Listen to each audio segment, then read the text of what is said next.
Assalamualaikum warahmatullahi wabarakatuh. Salam sejahtera untuk kita semua. Perkenalkan, nama saya adalah Siti Fatimah Tun Zahra. Saya merupakan salah satu dosen tetap di kampus STKIP Muhammadiyah Manokwari, tepatnya pada program studi pendidikan guru sekolah dasar. Pada kesempatan kali ini, saya akan menyampaikan terkait pernyataan diri dosen dalam Unjuk Kerja Tridharma Perguruan Tinggi atau PDD UKT PT dalam bidang pengajaran. Di kampus STKIP Muhammadiyah Manokwari, saya mengampu beberapa mata kuliah, antara lain perkembangan peserta didik, pendidikan anak dan anak luar biasa, dan mata kuliah bimbingan konseling. Nah, pada kesempatan kali ini, saya akan menyampaikan terkait salah satu mata kuliah tersebut, yaitu mata kuliah bimbingan konseling. Pada mata kuliah bimbingan dan konseling ini, saya akan memaparkan terkait deskripsi mata kuliah. Jadi, mata kuliah bimbingan konseling adalah mata kuliah wajib di program studi PGSD bagi mahasiswa di semester 3 yang memiliki bobot 2 SKS. Mata kuliah ini membahas terkait dasar-dasar bimbingan konseling, orientasi dan ruang lingkup bimbingan konseling, kemudian karakteristik perkembangan peserta didik, juga terkait keterampilan dasar komunikasi konseling. Adapun bahan kajian dalam mata kuliah bimbingan konseling ini antara lain adalah yang pertama, pengertian dan tujuan bimbingan dan konseling. Yang kedua adalah asas-asas dalam bimbingan dan konseling, termasuk juga kesalahpahaman dalam bimbingan konseling. Yang ketiga, fungsi dan prinsip-prinsip dalam bimbingan dan konseling. Yang keempat adalah orientasi dan ruang lingkup kerja bimbingan konseling. Yang kelima, karakteristik perkembangan peserta didik di SD. Yang keenam adalah problematika perkembangan peserta didik di SD. Yang ketujuh adalah landasan pelayanan bimbingan dan konseling di sekolah. Yang kedelapan adalah model dan pendekatan layanan bimbingan dan konseling di sekolah. Kemudian yang kesembilan, wilayah integrasi bimbingan dan konseling di sekolah. Yang kesepuluh adalah bidang layanan bimbingan dan konseling di sekolah. Yang kesebelas adalah model layanan bimbingan konseling terintegrasi di sekolah, dan yang terakhir adalah keterampilan dasar komunikasi konseling bagi guru di sekolah dasar. Adapun capaian pembelajaran mata kuliah atau CPMK dalam mata kuliah bimbingan dan konseling ini adalah sebagai berikut. Yang pertama adalah mahasiswa mampu menganalisis konsep-konsep dalam bimbingan dan konseling. Yang kedua, mahasiswa mampu menganalisis terkait fungsi dan prinsip-prinsip dalam bimbingan dan konseling. Yang ketiga, mahasiswa mampu menganalisis orientasi dan ruang lingkup kerja bimbingan dan konseling. Yang keempat, CPMK-nya adalah mahasiswa mampu menganalisis karakteristik perkembangan peserta didik di sekolah dasar. Dan yang terakhir CPMK-nya adalah mahasiswa mampu mengaplikasikan keterampilan dasar komunikasi konseling bagi guru di sekolah dasar. Pada teknis pembelajaran mata kuliah bimbingan konseling menggunakan teknik DIA yang dapat saya jelaskan sebagai berikut. Delivery, Interaction, and Assessment.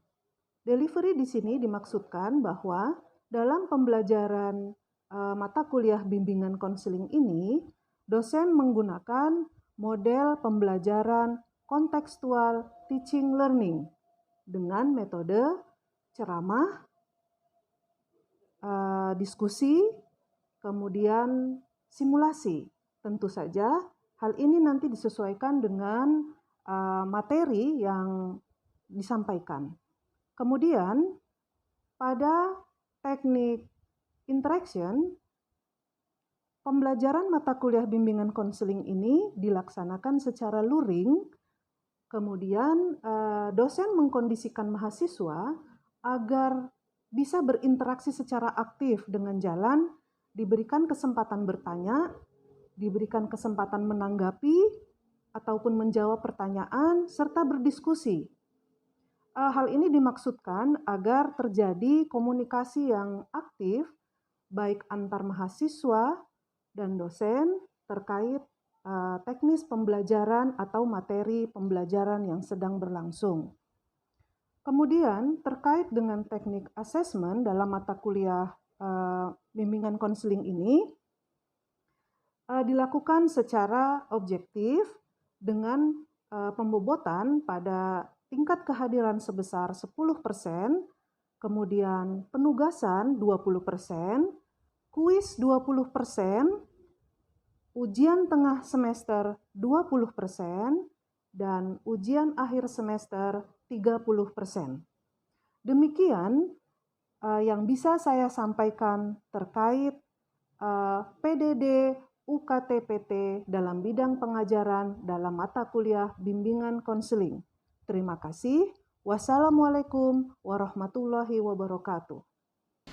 Assalamualaikum warahmatullahi wabarakatuh. Waalaikumsalam warahmatullahi wabarakatuh. Selamat pagi adik-adik mahasiswa semua. Baik, Ibu. Bagaimana kabarnya? Baik. Oke, alhamdulillah ya. Kita masih diberi kesempatan oleh Tuhan yang Maha Kuasa untuk bisa berkegiatan di hari ini dalam perkuliahan kita dalam pertemuan yang ke-15 ya. Untuk memulai kegiatan kita pada hari ini, kita mulaikan dengan doa. Doa akan dilaksanakan menurut agama dan kepercayaan masing-masing. Berdoa dimulai. Berdoa selesai. Baik, apa hadir semua hari ini? Hadir? Ibu pastikan dulu ya, Ibu absen dulu. Simon Koto. Hadir, Bu. Jackson. Hadir, Bu. Referensi yang sudah Ibu sampaikan sebelumnya, yaitu di buku The Art of Helping dari Karpuf, juga mengenal teknik-teknik konseling dalam bimbingan konseling dari Mahmud Ali dan Kustia, juga beberapa jurnal. Ibu juga menyarankan kalian untuk membaca ya. Yang pertama ini adalah dasar-dasar bimbingan konseling dari Prof. Praitno. Kemudian ini juga bimbingan sekolah dasar ya dari Prof. Gede Sedanayasa. Dan yang ini adalah bimbingan dan konseling teori dan aplikasi di sekolah dasar. Bahan bacaan ini akan memperkuat wawasan adik-adik untuk memperdalam keterampilan dasar komunikasi konseling yang akan kita bahas pada pagi hari ini. Ya, baik adik-adik. Pada materi sebelumnya, Ibu sudah menyampaikan terkait beberapa hal dan Ibu harus memastikan apakah kalian masih mengingat materi yang sebelumnya. Ya, apakah konseling bisa dilakukan oleh guru SD? Siapa yang bisa menjawab? Saya, Bu. Oke. Bagaimana Jackson? Tidak. Kenapa Jackson? Karena guru SD itu bukan guru BK. Oke, baik. Betul ya. Konseling tidak bisa dilakukan oleh guru SD karena guru SD bukan guru BK. Baik, pertanyaan berikut. Bagaimana kalau kita menemukan atau ada siswa yang terlihat memerlukan bantuan dari gurunya? Apa yang bisa kita lakukan sebagai guru SD? Siapa yang bisa menjawab? Saya, Bu. Silakan Christina. Dibimbing saja, Bu, dalam kapasitas sebagai guru kelas. Baik, betul sekali ya. Jadi kalau kita menemukan siswa yang memerlukan bimbingan, kita harus membimbing dalam kapasitas kita sebagai guru kelas. Ya. Yang terakhir pertanyaannya, apakah atau apa saja materi atau keterampilan dasar komunikasi konseling itu? Siapa yang bisa menjawab? Silakan.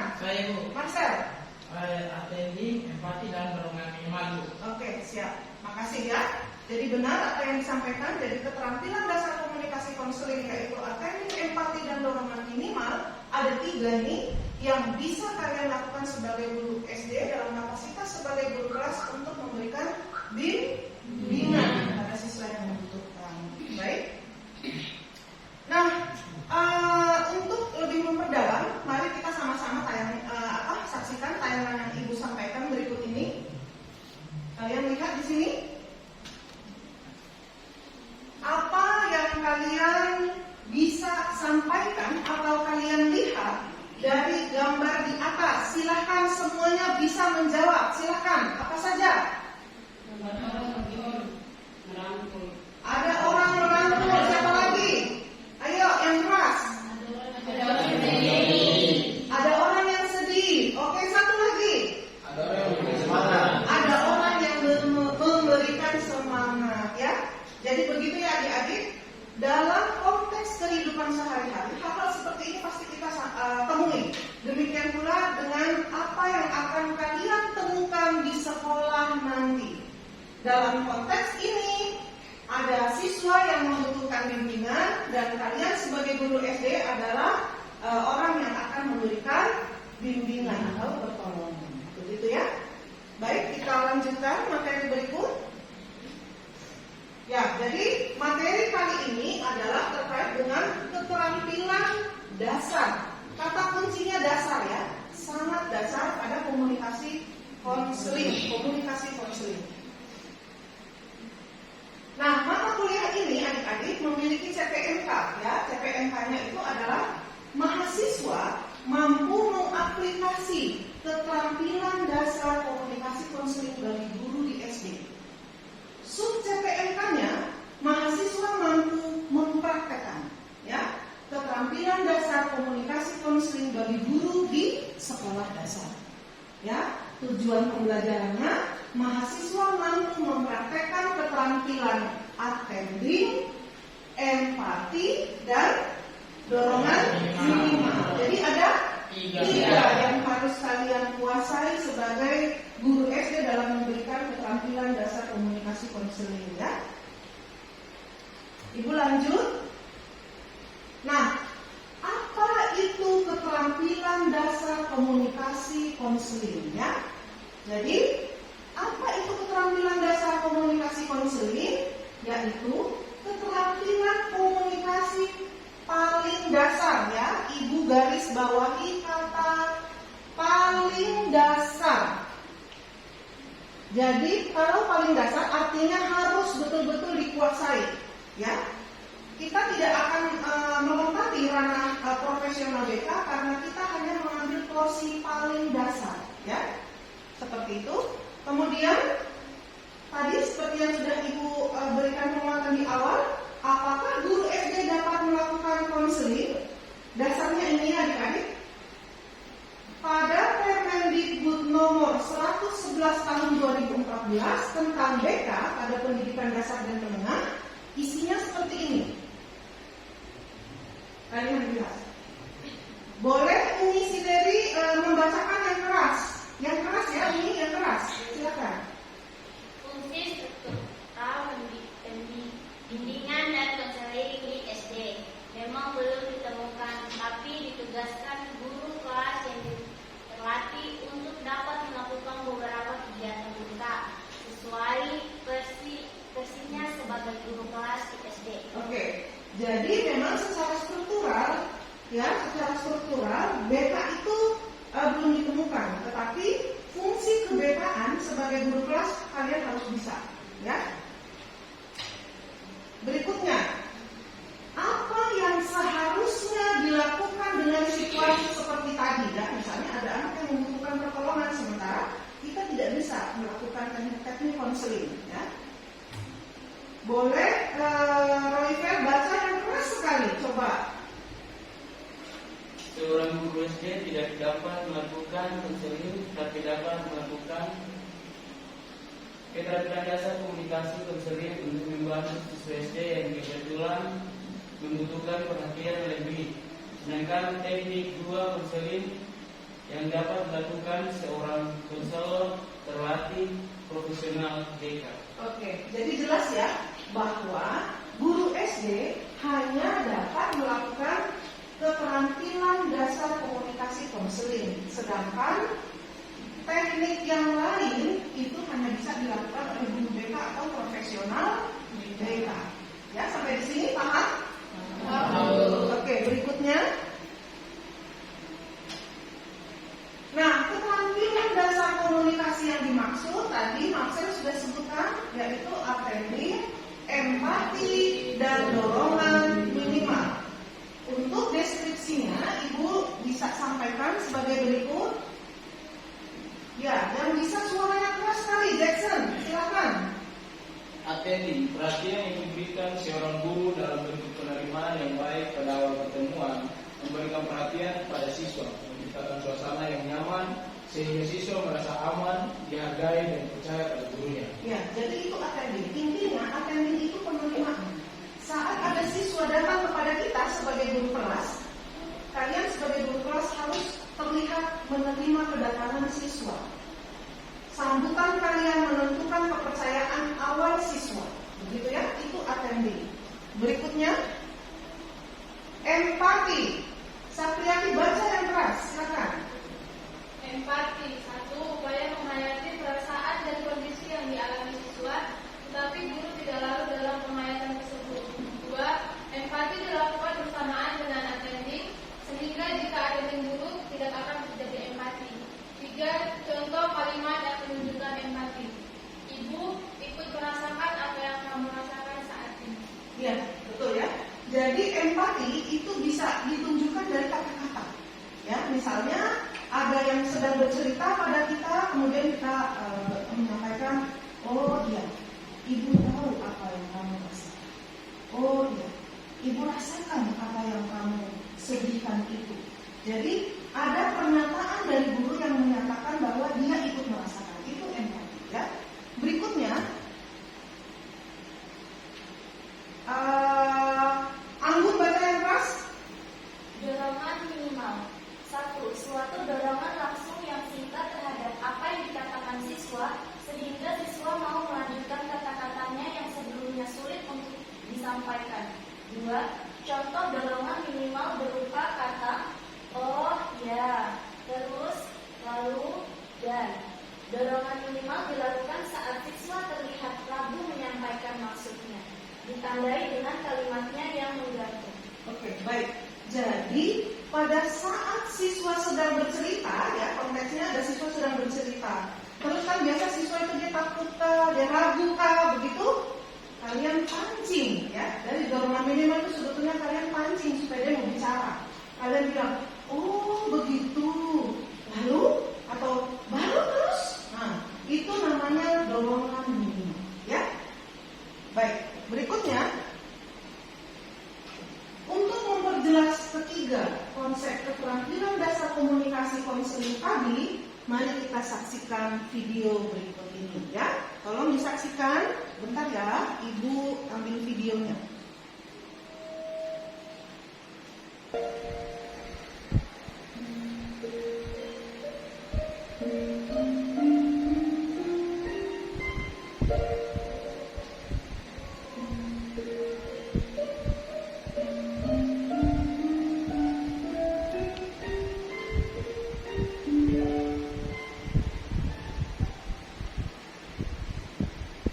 Baik, adik-adik, itu adalah keterampilan attending. Kita lanjut ke keterampilan empati, ya. Adik-adik tolong perhatikan, nanti Ibu jelaskan satu kali.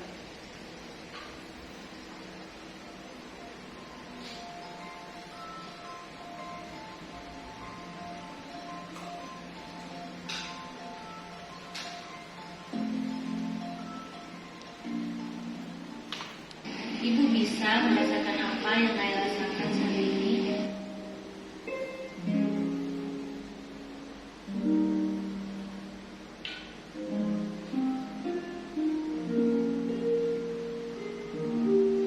Terus benar-benar dilakukan apa lagi tuh ya temannya?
keterampilan yang kedua, yang terakhir video keterampilan dasar dorongan minimal ya. Silakan disaksikan ini yang terakhir. Jadi Naya ingin belajar dengan juga ya. Lalu apa lagi Naya?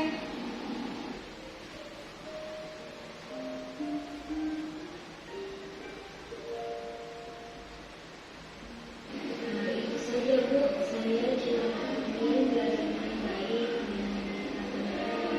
Bu ataupun materi dari video tadi silakan ditanyakan. Siapa yang mau tanya? Oke, silakan. Apakah dengan kita memberikan perhatian dalam bentuk empati dengan dorongan minimal, siswa bisa terbantu? Oke, baik, bagus sekali pertanyaannya. Ada yang bisa bantu Ibu menjawab pertanyaan Rosdiana tadi? Siapa yang bisa bantu menjawab? Oke, Sapriyati, silakan. Ya Bu, bisa, karena siswa terbantu karena dia sudah mau cerita dan setidaknya dia sudah mau mengeluarkan apa yang dalam isi hatinya. Oke, baik, terima kasih. Bagaimana, Rosdiana, sudah bisa dimengerti? Iya Bu, terima kasih. Sama, baik, terima kasih ya. Jadi begitu ya adik-adik, dalam keterampilan attending itu adalah bagaimana kita bisa melakukan penerimaan sama siswa saat siswa datang pertama kali pada kita. Penerimaan pertama adalah kesan yang sangat menentukan. Jika penerimaan pertama attending itu berhasil, otomatis empati akan mengalir. Tapi kalau pertemuan pertama, kesan pertama dengan guru tidak memberi perhatian, guru siswa itu berbicara dulu dia lihat jam atau lihat jam terus lihat kanan kiri, ada yang itu sudah jelas siswa tidak akan merasa nyaman. Otomatis empati tidak akan didapat. Begitu ya. Demikian pula dengan dorongan minimal. Jadi kuncinya ada di attending. Attending berhasil, empati dapat, dorongan minimal dapat. Begitu ya. Baik, untuk memperjelas pemahaman kalian dan agar kalian bisa mempraktekkan ketiga keterampilan ini, Ibu ingin membagi kalian dalam 4 kelompok. Masing-masing kelompok berisi 4 orang dan nanti kalian di dalam akan berdiskusi dan mensimulasikan bagaimana mempraktekkan attending, bagaimana mempraktekkan empati, dan bagaimana mempraktekkan dorongan minimal. Silakan bisa dibentuk kelompok-kelompok. Silakan.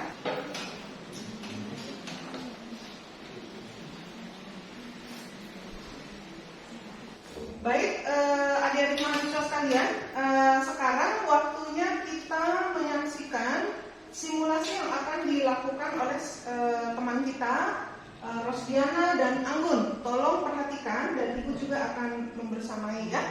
Silakan Rosdiana dan Anggun. Halo Sun, apa kabarmu hari ini? Ibu, pelajaran apa tadi di kelas? Pelajaran matematika dan bahasa Indonesia, Bu. Apakah Anggun ada mengalami kendala di kelas? Tidak ada, Bu.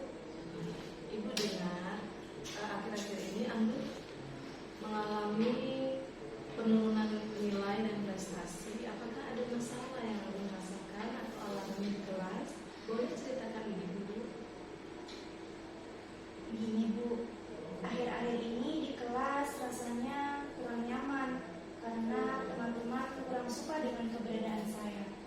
Teman-teman sering membuli saya, dan Ibu sendiri tahu kalau saya berasal dari keluarga yang kurang mampu, sehingga teman-teman merasa saya kurang pantas untuk berada di sekolah ini. Baik, Ibu merasakan apa yang Anggun rasakan. Lalu bagaimana Anggun? Ayo cerita lagi. Saya sering disuruh duduk di belakang karena katanya merusak pemandangan kalau saya duduk di depan, karena baju saya yang kurang bagus. Apa yang Anggun inginkan ke depannya? Saya juga ingin diterima oleh teman-teman yang lainnya, Bu. Ya, lalu Selain itu, saya juga ingin belajar dengan tenang. lalu apa lagi? Ada lagi? Itu saja, Bu. Saya cuma ingin belajar dengan baik dan saya ingin membahagiakan kedua orang tua saya. Baik, Ibu sudah mendengar alasan Anggun. Nanti ke depannya Ibu akan mendiskusikan hal ini kepada teman-teman agar Anggun kedepannya bisa diterima dan bisa bermain dengan teman-teman seperti biasanya. Kalau ada kendala atau masalah yang Anggun alami, boleh temui Ibu di kelas ya, di ruangan ini. Ya Bu, terima kasih Bu. Ya. Baik, adik-adik mahasiswa, kita berikan aplaus dulu untuk kedua teman kita. Diana bisa kembali, Anggun tetap saja bergeser sedikit saja. Ya, tadi kalian sudah menyaksikan ya bagaimana Rosdiana dan Anggun melakukan simulasi terkait keterampilan attending, empati dan dorongan minimal.